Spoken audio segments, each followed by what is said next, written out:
సత్య టాక్స్కు స్వాగతం. నేను CHV Satyanarayana. America అధ్యక్షుడు ట్రంప్ ఇరాన్ మీద స్ట్రాంగ్ యాక్షన్ తీసుకుంటానని చెప్తున్నారు. మరోవైపున ఇరాన్లో ఇప్పుడు ఆర్థిక సంక్షోభంతో అక్కడ ఉన్న ప్రభుత్వానికి వ్యతిరేకంగా నిరసన ప్రదర్శన జరుగుతున్నాయి. అక్కడ ఆర్థికంగా చాలా ఇబ్బందిగా ఉంది. ఇన్ఫ్లేషన్ బాగా పెరిగిపోయింది. ఒక గందరగోళంలో ఉంది. అంటే ఈ చర్యకు కారణం ముఖ్యంగా ఇప్పుడు ఆర్థిక ఆంక్షలు, పెట్రోల్ అమ్ముకోలేకపోవటం, ఇట్లాంటి ఆయిల్ అమ్ముకోలేకపోవటం, ఇట్లాంటి కారణాలని చెప్పేసి చెప్తున్నారు.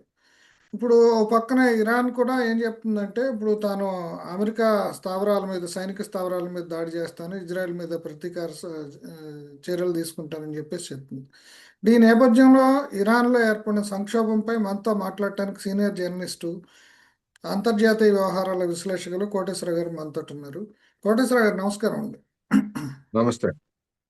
అదే ఇప్పుడు ఇరాన్లో ఏర్పడిన సంక్షోభం గురించి బ్రీఫ్గా చెప్తారా? గత నెల 28వ తారీఖు నుంచి ఇరాన్ ప్రభుత్వ విధానాలకు, ధరల పెరుగుదల, ఇతర అనేక సమస్యలకు వ్యతిరేకంగా అక్కడ ప్రజలు వీధుల్లోకి వస్తున్నట్టుగా వార్తలు వచ్చాయి. వాటి వెనకాల ఇరాన్లో ఖమైనీని వ్యతిరేకించేటువంటి శక్తులే ఉన్నాయా, లేకపోతే అలాంటి శక్తులకి అమెరికా ప్రోత్సాహం ఇచ్చి రెచ్చగొడతా ఉందా అనేటువంటి అంశాలు కూడా చర్చలో ఉన్నాయి. ఎందుకంటే అనేక దేశాల్లో తనకు వ్యతిరేకంగా ఉన్నటువంటి వారు ఎవరైనా అధికారంలో ఉన్నప్పుడు అలాంటి వాటిని ప్రోత్సహించడంలో అమెరికా అన్వేషణ చేయి అనేటువంటిది వివిధ లాటిన్ అమెరికా దేశాల్లో చూసాము. అదేవిధంగా ఇంకా ఇంతకుముందు మన బంగ్లాదేశ్లో కూడా షేక్ హసీనా ప్రభుత్వానికి వ్యతిరేకంగా రెచ్చగొట్టినటువంటి దానిలో అమెరికా హస్తం కూడా ఉందనేది స్పష్టం.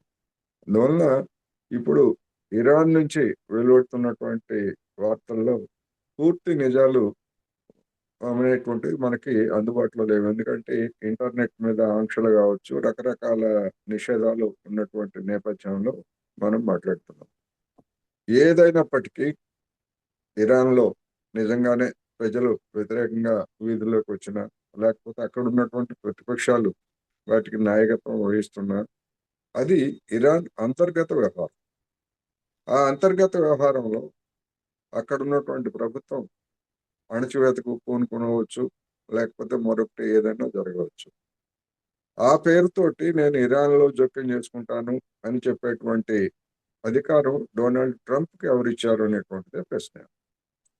అలా అనుకున్నట్లయితే మరి బంగ్లాదేశ్లో కూడా అదే విధంగా జరిగినాయి కదా. మరి అప్పుడు అమెరికా ఎందుకని అటువంటి వైఖరి తీసుకోలేదు? అదేవిధంగా పాకిస్తాన్లో బెలూచిస్తాన్ ప్రాంతంలో అక్కడ తిరుగుబాటు చేసిన వాళ్ళని, లేదా ఆందోళన చేసినటువంటి వాళ్ళని పాకిస్తాన్ ప్రభుత్వం కఠినంగా అణిచివేస్తున్నది అనేటువంటి వార్తలు కూడా వస్తున్నాయి కదా మనకి. అందువల్ల మరి పాకిస్తాన్ మీద ఎందుకు అటువంటి చర్య తీసుకోలేదు? అందువల్ల ఏ విధంగా చూసినప్పటికీ ఒక దేశ అంతర్గత వ్యవహారాల్లో జోక్యం చేసుకోవడానికి అమెరికాకు ఎలాంటి హక్కు లేదు. అడ్డగోలు రాజ్యాంగం, ఆటవిక రాజ్యాంగం, కర్ర ఉన్నవాడిదే గొర్రె అన్నట్టుగా వ్యవహరిస్తున్నటువంటి ట్రంప్ చర్యలు, లేదా అమెరికా పాలకవర్గం యొక్క చర్యలు యావత్ ప్రపంచానికి ముప్పు తెచ్చేవిగా ఉన్నాయనేది నా అభిప్రాయం. అంటే ఇప్పుడు వెనిజులా తర్వాత ఇప్పుడు ఇరాన్ మీద టార్గెట్ పెట్టడానికి కారణం అక్కడ చమురు నిల్వలు ఉండటం. అంటే ఇంతకు ముందే ఇప్పుడు అక్కడ చమురు అమ్మకాల మీద ఆంక్షలు విధించటం, ఇరాన్ ఆర్థిక వ్యవస్థ మీద ఆంక్షలు విధించటం, ఇవన్నీ కూడా ఆర్థిక సంక్షోభానికి ప్రధాన కారణం కదా. అంటే అక్కడ ఉన్న నియంతృత్వ ప్రభుత్వానికి వ్యతిరేకంగా ప్రజలు ఎప్పటి నుంచో పోరాడుతున్నారు, కానీ ఇప్పుడు ఈ సంక్షోభం ఈ స్థాయికి చేరటానికి అమెరికానే కారణమా? ఆర్థిక ఆంక్షలు ముఖ్యంగా. కేవలం చమురు కోసమే అనేటువంటిది అది ఒక బలమైనటువంటి కారణం, అందులో ఎలాంటి సందేహం లేదు. కానీ అదొక్కటే కాదు.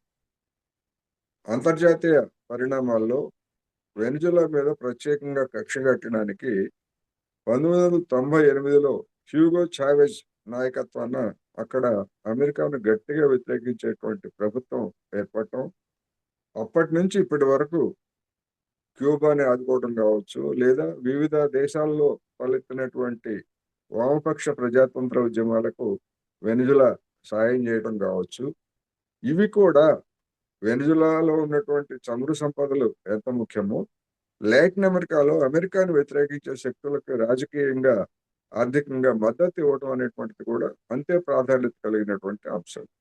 అందుకనే వెనిజులాని దెబ్బతీస్తే, ఎందుకంటే దాని దగ్గర చమురు ఉంది, ఆ చమురుతోటి అది ఇన్ఫ్లుయెన్స్ చేయగలుగుతా ఉంది. వెనిజులాని దెబ్బతీయటం ద్వారా అటువంటి ప్రయత్నాన్ని నిరోధించవచ్చు అనేటువంటిది అమెరికా యొక్క ఆలోచన. డొనాల్డ్ ట్రంప్ చర్యలు ఇప్పుడు మనకు ప్రధానంగా కనిపిస్తున్నాయి. అదేవిధంగా పశ్చిమాసియాలో అమెరికాను గట్టిగా వ్యతిరేకించేటువంటి దేశం ఒక్క ఇరాన్ మాత్రమే. మిగిలినటువంటి మధ్యప్రాచ్యంలో ఉన్నటువంటి మన ఈజిప్టు అమెరికాకు లొంగిపోయింది. అదేవిధంగా సౌదీ అరేబియా కావచ్చు, లేకపోతే యుఏఈ కావచ్చు, ఇవన్నీ కూడా అమెరికా తోటి ఘర్షణ పడేందుకు అవేవి సిద్ధం కాదు. అందుకని ఇవాళ పశ్చిమాసియాలో ఉన్నటువంటి పరిస్థితుల్లో అమెరికాను గట్టిగా వ్యతిరేకిస్తున్నది రాజకీయంగా ఇరాన్ మాత్రమే. అది కూడా అమెరికాకు కంటకింపుగా ఉంది. మరొక ముఖ్యమైనటువంటి ఇరాన్ విషయంలో మరొక ముఖ్యమైనటువంటి అంశం ఏంటంటే, ఇరాన్ దగ్గర ఉన్నటువంటి అణు పరిజ్ఞానం, అంటే అది ఎప్పటి నుంచో చేస్తూ ఉంది. మధ్యలో అమెరికాయే రాజీ చేసుకొని అణు కార్యక్రమాన్ని నిలిపివేతకు ఒప్పందం చేసుకుంది. ఆ ఒప్పందం నుండి అమెరికాయే వైదొలిగింది. వైదొలిగిన తర్వాత వాళ్ళు యథాప్రకారం దాన్ని చేపట్టారు. ఇటీవల వచ్చినటువంటి వార్తల ప్రకారం ఏంటంటే, అది అణుబాంబుని తయారు చేయగలదు. ఒక చోటు నుంచి మరొక చోటుకి తీసుకెళ్లిపోయి, అంటే ఒక దగ్గర తయారు చేసినటువంటి బాంబుని విడిభాగాలుగా విడదీసి, మళ్ళా ఎక్కడ అవసరం అనుకుంటే అక్కడ ప్రయోగించడానికి వీలుగా ఆ విడిభాగాలని కలపగలిగినటువంటి సాంకేతిక పరిజ్ఞానం ఇరాన్ దగ్గర ఉన్నది అనేటువంటి అంశాలు వెలుగులోకి వచ్చిన తర్వాత, అది మరింతగా ఆ పరిజ్ఞానాన్ని మెరుగుపరుచుకునేటువంటి అవకాశం ఉందనేటువంటి అభిప్రాయాలు కూడా ఉన్నాయి. అందుకనే గత ఏడాది ఇరాన్ అణు కేంద్రాల మీద అవసరం ఉన్నా లేకపోయినా కానీ అమెరికా దాడి చేసిందనేది కూడా మనం గుర్తుకు తెచ్చుకోవాలి.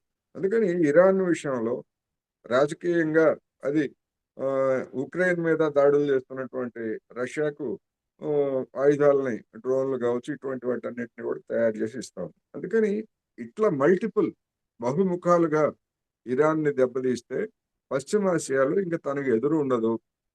తన ఏజెంట్గా ఉన్నటువంటి ఇజ్రాయెల్కి భయం తగ్గిపోతుంది. ఈ విధమైనటువంటి వ్యూహంతో ఇరాన్ పట్ల ఈ సాకు, అక్కడ ఆందోళన సాకు, వెనిజులాలోనేమో నార్కో టెర్రరిస్ట్ అని ఆయన అక్కడ ముద్ర వేశారు. కొలంబియా మీద దాడి చేయడానికి, ఎప్పుడైనా దాడి చేయడానికేమో అక్కడ కొకైన్ తయారు చేస్తున్నాడు, అక్కడ పెట్రోల్ గుస్తావు అని చెప్పేసి అక్కడ చెప్పారు. మెక్సికోలోనేమో ఫెంటానిల్ మీ దగ్గర నుంచే మా దేశానికి దిగుమతి అవుతుందని మెక్సికో మీద, ఇటువంటివన్నీ కూడా ఆరోపణలు అన్నీ. అంటే ఎప్పుడైనా అవసరమైతే వాటిని ముందుకు తీసుకొస్తుంది. ఇప్పుడు ఇరాన్ విషయంలో కూడా దానికి ఆందోళనలు అనేటువంటివి వచ్చినటువంటి అవకాశాన్ని వినియోగించుకొని దాడులు చేయడానికి సిద్ధమవుతాం. అంటే ఇరాన్ మీద అమెరికా గురైనది వాళ్ళ కొత్త కాదు. అంటే బైడెన్ హయాంలో కానీ అంతకుముందు రీగన్ హయాం నుంచి కూడా కొనసాగుతుంది. గతంలో కూడా అక్కడ పప్పెట్ గవర్నమెంట్ ఇరాన్ షాన్ తీసుకొచ్చి పెట్టారు. అట్లాగే ఇప్పుడు కొత్తగా రజా పహ్లీ ఆయన కూడా ఇప్పుడు మాజీ రాజు కొడుకు, ప్రవాసం నుంచి మాజీ రాజు మాట్లాడుతున్నారు. కొడుకు. మాజీ అధ్యక్షుడు ఆయన కూడా అక్కడి నుంచి ప్రవాసం నుంచి మాట్లాడుతున్నాడు. అంటే ఇవన్నీ ఆయన చూస్తుంటే ఆ మాజీ అధ్యక్షుడి కొడుకు అతను. మాజీ మాజీ అధ్యక్షుడు అధ్యక్షుడు. కొడుకు అండి, ఇరాన్ షా కొడుకు. Yes. ఆయన మాట్లాడుతున్నాడు. అంటే ఇవన్నీ చూస్తే ఇప్పుడు ఇక్కడ ప్రభుత్వాన్ని మార్పిడి చేయడానికి, అంటే ఇప్పుడు ఈయన కూడా ట్రంప్ కూడా అక్కడ ఇదే ఆఖరి సమావేశం జరుపుతామని చెప్పేసి ఒక అల్టిమేటం లాగా మాట్లాడటాన్ని బట్టి అక్కడ రెజిమ్ చేంజ్ జరిగే అవకాశం కనిపిస్తుందా? అందుకనే అది దానికి సాధ్యం అవుతుందా కాదా, ఒకవేళ ఏ విధంగా చేస్తారు అనేటువంటిది మనం చూడాల్సి ఉంది. ఇప్పుడు వెనిజులా వేరు, ఇరాన్ వేరు. వెనిజులా దగ్గర క్షిపణులు కానీ లేకపోతే అసలు విమానాలు కూడా ఉన్నాయా లేవా అనేటువంటిది సందేహమే. కానీ ఈ ఇరాన్ అనేటువంటిది పశ్చిమాసియాలో ఉన్నటువంటి ఒక బలమైనటువంటి సైనిక శక్తి. గతంలో ఇదే అమెరికా ఇరాక్ వ్యతిరేకంగా సద్దాం హుసేన్ మీద దాడులు చేయించినప్పుడు ఇరాన్కి ఆయుధాలు ఇచ్చింది. ఇరాన్కి వ్యతిరేకంగా మళ్ళీ అదే సద్దాంకి కూడా ఇద్దరికి ఆయుధాలు ఇచ్చినటువంటి చరిత్ర గతంలో మనం చూసాం. అందువల్ల ఇరాన్ని అంత తేలిగ్గా అందులోనూ ఇప్పుడు వెనిజులా పరిణామాలు చూసిన తర్వాత ఇరాన్ కావచ్చు లేదా మరొక దేశం కావచ్చు అమెరికా ఎత్తుగడలని గమనంలో ఉంచుకొని తగినటువంటి మార్పులు చేర్పులు ఇవన్నీ కూడా చేస్తున్నటువంటి క్రమంలో అంత తేలిగ్గా సాధ్యమవుతుందా అనేటువంటి ప్రశ్నలు కూడా ఉన్నాయి. ఏమైనప్పటికీ అమెరికా అనేటువంటిది ఒక పెద్ద మిలిటరీ శక్తి. ఆ మిలిటరీ శక్తిని వ్యతిరేకించేటువంటి దేశాలు మిడిల్ ఈస్ట్ లో కానీ లేదా పశ్చిమాసియాలో కానీ లేవు. దాదాపు అందరూ లొంగిపోతున్నటువంటి పరిస్థితుల్లో మరింతగా అంటే ఆఖరి పోస్ట్ ను కూడా దెబ్బతీస్తే ఇక మనకి తిరుగులేదు అనేటువంటి అంచనాకి ట్రంప్ వచ్చినట్టుగా కనిపిస్తా ఉంది. మరి అమెరికా మరోసారి సొరంగభంగం కావాలంటే ఇరాన్నే మళ్ళీ గతంలో ఒకసారి ఇదే డెల్టా ఫోర్స్ గతంలో ఒక్కొక్క ఊర్లో పడింది. అక్కడ మళ్ళా అటువంటి ప్రయత్నం చేసి మళ్ళా చేతులు కాల్చుకుంటుందా ఏమిటనేటువంటిది ఇవన్నీ కూడా ఇప్పటికిప్పుడు అవునని కానీ కాదని కానీ చేయగలదని కానీ లేదని కానీ మనం చెప్పలేనటువంటి స్థితి. అంటే ఇక ఇరాన్ అంతర్గత రాజకీయాలకు వస్తే అక్కడ మతతత్వ నిరంకుశ రాజ్యం ఖమేని ఆధ్వర్యంలో ఇప్పుడు అక్కడ మహిళలకి స్వేచ్ఛ లేకపోవటము, ప్రజాస్వామ్యం లేకపోవటం ఇట్లాంటి అంశాలన్నీ కూడా అవి చాలా కాలంగా కొనసాగుతుంది. వాటికి వ్యతిరేకంగా రకరకాల నిరసనలు ఇవన్నీ కొనసాగుతున్నాయి. ఇప్పుడు అక్కడ ఇంటర్నల్‌గా అక్కడ రాజకీయాల పరిస్థితి ఏంటంటారు? అక్కడ ప్రతిపక్షం పరిస్థితి ఏంటి? ఖమేనీకి వ్యతిరేకంగా వాళ్ళు పోరాడే పరిస్థితి ఉందా? అక్కడ సైన్యం వాళ్ళ మీద దాడులు అయన్నీ జరుపుతుందా? అక్కడ అంతర్గత రాజకీయాల పరిస్థితి ఏంటి? అంతర్గత రాజకీయాలు అంటే ఇప్పుడు ఇరాన్ కరెన్సీ విలువ విపరీతంగా పడిపోయింది. అది అక్కడ ఉన్న తలెత్తినటువంటి ఆర్థిక సంక్షోభానికి అదొక నిదర్శనం. ఎప్పుడైతే ఆర్థిక సంక్షోభాలు తలెత్తుతాయో దాని పర్యవసానాలు రాజకీయ రంగం మీద కూడా పడతాయి. దానికి ఇరాన్ మినహాయింపు ఏమీ కాదు. ప్రతిపక్షాలు ఉన్నా లేకపోయినా సామాన్య జనం అనేటువంటి వాళ్ళు తమ జీవితాలు దుర్భరమైనప్పుడు వీధుల్లోకి రావడం మనం చూసాం. ఇప్పుడు శ్రీలంకలో జరిగినటువంటి పరిణామాలను చూసినప్పుడు అక్కడ మరి రాజపక్షే సోదరులకు వ్యతిరేకంగా ఏ బలమైనటువంటి ప్రతిపక్షం ఉన్నదో ఆ రోజుల్లో. అది. ఇప్పుడు అధికారానికి వచ్చినటువంటి పార్టీ కూడా అప్పుడు అంత పెద్ద శక్తి ఆ రోజుల్లో లేదు. సామాన్య జనం మొత్తం వీధుల్లోకి వచ్చినటువంటి పరిస్థితిని చూసాం. అందుకని ఇరాన్లో కూడా ఇప్పుడు ఏ విధంగా నడుస్తున్నాయి, ఖమైనీ వ్యతిరేక శక్తులు బలం పుంజుకున్నాయా లేకపోతే ఏమిటి అనేటువంటిది ఒక అసెస్మెంట్ మనం అప్పుడే చేయలేము ఇది మాత్రం స్పష్టం. ఒకటి మాత్రం స్పష్టం, ప్రభుత్వం మీద ప్రజలు అసంతృప్తితో ఉన్నారు. ఆ అసంతృప్తిని అమెరికా మరింతగా ఎగదోస్తా ఉంది. అందుకని ఏదైనప్పటికీ అక్కడ జరిగేటువంటి పరిణామాలు అక్కడ ఉన్నటువంటి ప్రతిపక్షాలు కూడా వినియోగించుకుంటాయి. ఎందుకంటే ఖమైనీని వ్యతిరేకించేటువంటి వాళ్ళకి అమెరికా లాంటి దేశాలు అండ ఇచ్చినప్పుడు ఖచ్చితంగా చేస్తాయి. మొన్న మనం చూసాం, పోయిన సంవత్సరం దాడి జరిపినప్పుడు అక్కడ ఇరాన్లో ఉన్నటువంటి అంతర్గత ఏజెంట్లు ఏ విధంగా అమెరికాకి ఇజ్రాయెల్కి సహకరించారో తెలిసిన తర్వాత దాదాపు కొన్ని వందల మంది మీద మరణశిక్ష విధించి మొత్తం అంతగా క్లీన్ చేశారు వాళ్ళు. అక్కడ ఏజెంట్లుగా ఎవరెవరు ఉన్నారు, అమెరికన్ ఏజెంట్లు, ఇజ్రాయెల్ ఏజెంట్లు ఎవరున్నారు, మిలిటరీలో ఎవరున్నారు, ఇతర పౌర రంగంలో ఎవరున్నారు అనేటువంటిది చేసినట్టు పెద్ద ఎత్తున వార్తలు వచ్చాయి. అందుకని ఇరాన్ తగినటువంటి జాగ్రత్తలు తీసుకుంటోంది. అట్ ది సేమ్ టైము తాజాగా వచ్చినటువంటి ఇంతకు ముందే చూసినటువంటి వార్తల ప్రకారం అక్కడ జరిగినట్లు చెప్తున్నటువంటి దాడుల్లో 109 మంది భద్రతా దళాలు అంటే మరి మిలిటరీ సైనికులు కావచ్చు, పోలీసులు కావచ్చు, వాళ్ళు కూడా చనిపోయారని చెప్పేసి చెప్తున్నారు. అంటే వాళ్ళు కూడా చనిపోయారు అంటే మరి ప్రభుత్వానికి వ్యతిరేకంగా ఉన్నటువంటి వాళ్ళు కూడా ఏమన్నా ఆయుధాలు పట్టుకొని మరి అటువంటిది చేస్తున్నారా? మనకి ఎక్కడ సరైనటువంటి సమగ్రమైనటువంటి సమాచారం రావట్లేదు. పశ్చిమ దేశాల నుంచి వచ్చేటువంటి వార్తా సంస్థల నుంచి వచ్చే కథనాలని మనం యాజ్ గా తీసుకున్నట్లయితే రాంగ్ కన్క్లూజన్స్కి వస్తాం అనేది నా అభిప్రాయం. ఇప్పుడు ఇరాన్ తన ఆర్థిక సంక్షోభం నుంచి బయటపడే మార్గం ఏమైనా ఉందా? ఇప్పుడు ఎందుకంటే అక్కడ ట్రేడర్స్ యొక్క ముఖ్య పాత్ర ఆర్థిక వ్యవస్థలో అని చెప్తున్నారు. వాళ్ళు కూడా షట్టర్స్ డౌన్ చేసి ప్రభుత్వానికి వ్యతిరేకంగానే వాళ్ళు వ్యవహరిస్తున్నారని చెప్పేసి చెప్తున్నారు, వ్యతిరేకంగా ఉన్నారని. ఇటువంటి పరిస్థితుల్లో ఇప్పుడు మరి ఈ ద్రవ్యోల్బణం 40% పెరిగిందని చెప్తున్నారు. రియాల్ రేటు బాగా తగ్గిపోయింది. ఈ పరిస్థితుల్లో అసలు మళ్ళీ కోలుకునే అవకాశం ఉందా? అంతర్జాతీయ సమాజం అంటే రష్యా కానీ ఎవరైనా సరే ఇప్పుడు వాళ్ళకి సహాయపడే పరిస్థితి ఉందా? అదే ఇప్పుడు కరెన్సీ విలువ విపరీతంగా పడిపోయినప్పుడు, ఆర్థిక పరిస్థితి అస్తవ్యస్తంగా ఉన్నప్పుడు వ్యాపారులు ఎవరు కూడా వాణిజ్యం చేయడానికి ముందుకు రారు. ఎందుకంటే ధరలు పెరిగినా లేకపోతే తగ్గినా అది వాళ్ళ మీద తీవ్రమైనటువంటి ప్రభావం చూపిస్తుంది. ఇప్పుడు మన మన దేశంలో కూడా చూస్తే ఒక అస్థిరమైనటువంటి పరిస్థితి ఉన్నప్పుడు ఒక సాధారణ దుకాణదారు ఎక్కువ సరుకులను కొనుగోలు చేసి నిల్వ చేసుకోవడానికి అంత ఈజీగా ఉండదు. ఎందుకంటే అది దానిది ఉంచవచ్చు, తేల్చవచ్చు, ఏమైనా జరగవచ్చు. అదే ఇప్పుడు ఇరాన్‌లో కూడా అదే జరుగుతున్నట్టుగా ఉంది. అయితే ఇరాన్ ఆయిల్‌ని చైనా వాళ్ళు పెద్ద ఎత్తున కొనుగోలు చేస్తున్నారు. అమెరికా వాడు ఎన్ని ఆంక్షలు పెట్టినా గాని, మన దేశం ఏమో ట్రంప్ ఆదేశాలకు భయపడి కొనుగోలు చేయడం మానేసింది. అదే బైడెన్ హయాంలోనే కొనుగోలు చేయడం అదే మానేసాం. కానీ చైనా అలాంటి ఆదేశాలను ఖాతరు చేయకుండా కొనుగోలు చేస్తా ఉంది. అది కొంత మేరకు ఇరాన్‌కి ఊరట కలిగిస్తున్న మాట వాస్తవం. అట్ ది సేమ్ టైమ్ కొంత రష్యా కూడా సాయం చేస్తున్నట్టుగా కనిపిస్తా ఉంది. రష్యా పరిస్థితే బాగాలేనప్పుడు ఆ సాయం కూడా ఎంత మేరకు చేస్తుందనేది ప్రశ్నే. అందుకని తీవ్రమైనటువంటి ఇబ్బందుల్లో ఉన్నమాట వాస్తవం. ఆంక్షలు అనేటువంటివి ఇరాన్ ఆర్థిక వ్యవస్థని దెబ్బతీస్తున్నాయి. ఇటువంటి స్థితిలో మరి ఏ విధంగా కోలుకుంటారు ఏమిటి అనేటువంటిది మనం చూడాల్సిందే తప్ప ఇప్పటికిప్పుడు తక్షణ పరిష్కార మార్గాలు ఇవని మనం చెప్పలేం. ఇప్పుడు ఇరాన్ కనుక స్ట్రాటజిక్గా అక్కడ అమెరికా స్థావరాల మీద దాడి చేస్తామని, ఇజ్రాయెల్ మీద దాడి చేస్తామని చెప్పేసి చెప్తున్నారు.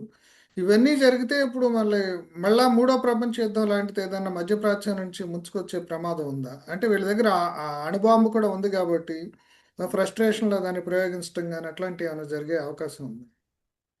ఇప్పుడు మొన్న ఇజ్రాయెల్ ఇరాన్ మధ్య జరిగినటువంటి యుద్ధం సందర్భంగా కూడా ఇజ్రాయెల్ని బాగా దెబ్బతీసినటువంటి నష్టపరిచినటువంటి ఉదంతాలు జరిగాయనేటువంటిది వచ్చింది. అయితే ప్రపంచ మీడియాలో వాటికి సంబంధించి కథనాలు ఎక్కడ నిర్ధారణగా రాలేదు. కానీ ఇజ్రాయెల్ కూడా బాగా దెబ్బతిన్నది ఇరాన్ జరిపినటువంటి దాడుల్లో. అందుకని అది లిమిటెడ్ ఒక ప్రాంతీయ యుద్ధం కూడా వస్తుందని నేను అనుకోను. ఎందుకంటే ఇప్పుడు ఈజిప్ట్ కానీ లేకపోతే ఇట్లాంటి దేశాలు ఏవి కూడా యుద్ధం చేయడానికి సిద్ధంగా లేవు. జోర్డాన్ కావచ్చు, ఇవన్నీ కూడా అమెరికాకి లొంగిపోయాయి దేశాలన్నీ కూడా. అదే. లొంగిపోయినటువంటి దేశాల్లో వాళ్ళ ప్రాంతీయ యుద్ధం కూడా వచ్చేటువంటి అవకాశం లేదు. ప్రపంచ యుద్ధం సంగతి తర్వాత ప్రాంతీయ యుద్ధం కూడా వస్తుందా అనేటువంటిది ఖచ్చితంగా సందేహం. మహా అయితే ఇజ్రాయెల్, అమెరికా, ఇరాన్ ఇరాన్ మీద ఈ రెండు దేశాలు కలిపి దాడి చేసేటువంటి అవకాశం ఉంటది. దాన్ని ఇరాన్ ఏమాత్రము ప్రతిఘటించగలుగుతుంది, తట్టుకుంటుంది అనేటువంటిది మనం చూడాలి అంతే. అంటే ఇప్పుడు చైనా, రష్యా ప్రత్యక్షంగా ఇప్పుడు అంటే రష్యా అంటే పరిస్థితి బాగాలేదు. చైనా ఏమైనా హెల్ప్ చేసే అవకాశం ఉందా ఇరాన్కి? చైనా హెల్ప్ చేయటం అంటే ఇప్పుడు చమురు కొనుగోలు లేకపోతే అంటే ఇతరత్రా ఉత్పత్తులు. అమెరికా దాడి చేసిన సందర్భంలో ఏమైనా హెల్ప్ అమెరికా చేయొచ్చు? దాడి చేసినప్పుడు ఆ విధమైనటువంటి పరిస్థితి చైనా ఎందుకంటే గురించి మన మనం బంగ్లాదేశ్కి అట్లా కూడా వాళ్ళు కొన్ని ఆయుధాలు అవన్నీ ఇచ్చారు. పాకిస్తాన్కి సపోర్ట్ చేస్తున్నారు. ఇవన్నీ చేస్తున్నారు కాబట్టి. ఆయుధాలు ఇవ్వటం, ఆయుధాలు అమ్మకం వేరు సత్యనారాయణ గారు. ఆయుధాలు అమ్మకం వేరు. ఉచితంగా ఇచ్చి దాడులకు ప్రోత్సహించడం వేరు. అమెరికా, చైనా కూడా ఇప్పుడు ఆయుధాలను తయారు చేస్తా ఉంది. అదే ఆ తయారు చేస్తున్నటువంటి ఆయుధాలు మనకు కూడా విక్రయిస్తది మనం కొనుగోలు చేసేట్లయితే. అదే దాని ఆయుధాల గురించి వాటి గురించి నమ్మకం ఉండుంటే, నమ్మకం ఉంది కనుక పాకిస్తాన్ కొనుగోలు చేసింది. నమ్మకం ఉంది కనుక బంగ్లాదేశ్ కొనుగోలు చేస్తా ఉంది. అందుకని ఆయుధాలు విక్రయించడం వేరు, ఆయుధాలు అందించడం వేరు. ఇప్పుడు మనం ఉక్రెయిన్, రష్యా యుద్ధంలో చూస్తే అదే ఐరోపా దేశాలన్నీ కలిసి ఉక్రెయిన్‌కి ఆయుధాలు అందిస్తున్నాయి. అదే సాయం పేరుతో. సాయం పేరుతోటి అమెరికా దగ్గర ఆయుధాలు కొనుగోలు చేసి, అందుకనే ఇప్పుడు అటువంటి ఆధునికమైనటువంటి ఆయుధాలు అందించిన కారణంగానే రష్యా ప్రాంతాల మీద కొన్ని ఉక్రెయిన్ ఎందుకు దాడులు చేయగలుగుతా ఉందంటే 2 కారణాలు. ఒకటి ఆధునికమైనటువంటి ఆయుధాలను వాళ్ళు అందించారు. రెండోది సమాచారం. శాటిలైట్‌ల ద్వారా లేకపోతే ఇతరత్ర ఆహ్, రష్యాలో ఏ ప్రాంతంలో ఏమున్నాయి, ఏమిటి అనేటువంటి సమాచారం ఇవన్నీ కూడా అందిస్తున్నాయి. పశ్చిమ దేశాలన్నీ కూడా ఉక్రెయిన్‌కి అందిస్తున్నాయి. లేకపోయేట్లయితే అది జరిగేది కాదు. మనం చూసాం.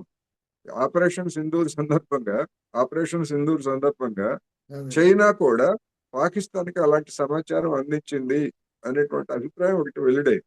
అవును. అది నిజమా కాదా అనేటువంటిది అటు చైనా చెప్పలేదు.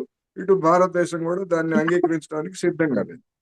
కానీ మన రాఫేల్ విమానాలని కూల్చివేతలో లేకపోతే మొదటి రోజు మన ఫెయిల్యూర్ జరిగిందని మన వాళ్ళే చెప్పారు కదా. మనం దెబ్బతిన్నాం, తర్వాత రెండో రోజు వ్యూహాన్ని మార్చుకున్నాం, దాన్ని దెబ్బతీసామని చెప్పారు.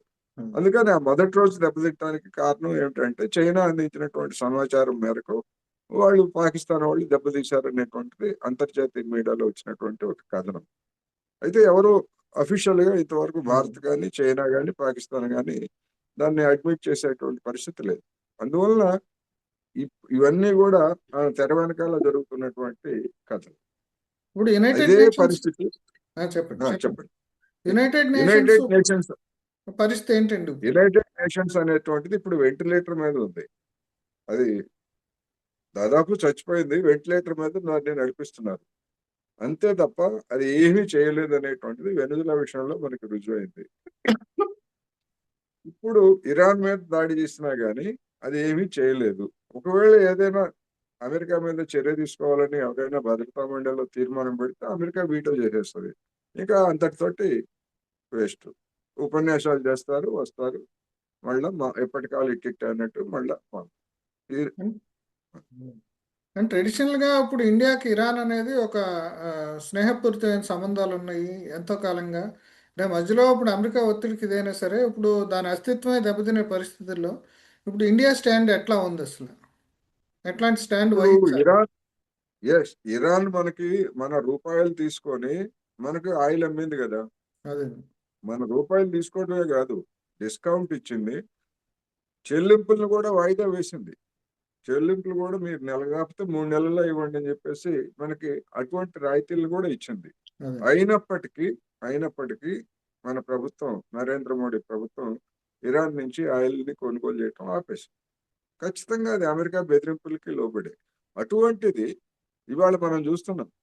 మధురోని అరెస్ట్ చేస్తే ఇది అప్రజాస్వామికం. ఇది ఒక దేశానికి చెందినటువంటి మన ప్రభుత్వమే అధ్యక్షుడిగా ఎన్నికైనప్పుడు అభినందనలు తెలియజేసింది కదా. అదే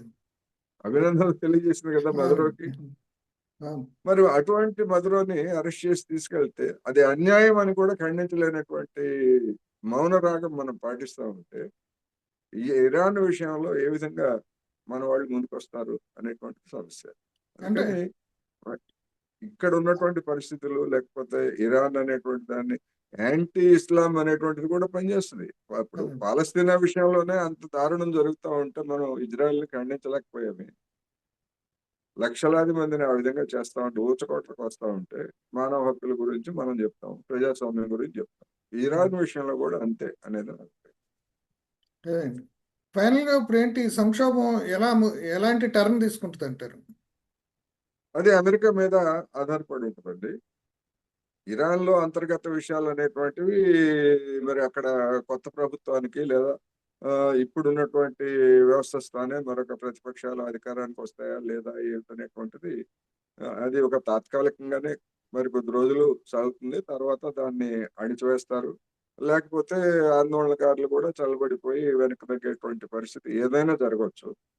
అందుకని అది దాని పక్కన పెట్టేట్లయితే అమెరికా తీసుకునేటువంటి చర్యలు ఎట్లా ఉంటాయి అనేటువంటి దాన్ని బట్టి పశ్చిమాసియా లేదా మధ్యప్రాచ్య ప్రాంతంలో ఉన్నటువంటి దేశాల మీద ప్రభావం ఉంటుంది. బెదిరిస్తున్నాడు. నా అభిప్రాయం ప్రకారం ట్రంప్ బెదిరిస్తున్నాడు, అందరినీ బెదిరిస్తున్నాడు. గ్రీన్లాండ్ విషయంలో కూడా చూసాం కదా. ఇప్పుడు తాజాగా వచ్చినటువంటి వార్త ఏంటంటే అసలు వెనుజులా అధ్యక్షుడిని, తాత్కాలిక అధ్యక్షుడిని నేనే అని చెప్పేసి ప్రకటించుకున్నాడు. అందుకని ఈ విధంగా ఉన్నప్పుడు ప్రపంచంలో దానికి ప్రతిఘటన కూడా వెంటనే కాకపోయినా మెల్లగా ఎదురయ్యేటువంటి అవకాశం ఉంది. మరి ఒకవైపు ఇరాన్ మీద దాడి చేస్తానన్నాడు, మరొక వైపు మేము బెదిరించి గ్రీన్లాండ్ కూడా దోచేసుకుని పట్టుకుంటా ఉంటాడు. ఎందుకు మేము పట్టుకోకపోతే చైనాను అమెరికా ఆక్రమించుకుంటాయని చెప్పేసి తప్పుడు సాకులు చెప్తున్నాడు. ఇరాన్ సంక్షోభం ఎలా ముగుస్తుంది అనేది ఒక మాటలో చెప్పండి. ఇరాన్ సంక్షోభం ఎలా ముగుస్తుందంటే అమెరికా మీద ఆధారపడి ఉంటుంది. అమెరికా జోక్యం చేసుకోకపోయేట్లయితే అక్కడ తలెత్తినటువంటి ఆందోళనలు అనేటువంటివి కొద్ది రోజుల తర్వాత అవి అణచివేతతో ఆగిపోవచ్చు. లేకపోయేట్లయితే ఆందోళనకారులు కూడా వెనక్కి తగ్గవచ్చు. అక్కడ ఆర్థిక సంక్షోభం అనేటువంటిది కొనసాగుతూ ఉంటుంది. రాబోయే రోజుల్లో అది ఏ రూపం తీసుకుంటుంది అనేటువంటిది మనం ఇప్పుడు ఊహించైతే చెప్పలేము. పరిస్థితి మాత్రం తీవ్రంగా ఉంది అని మాత్రం చెప్పొచ్చు. Okay, thank you. నమస్తే.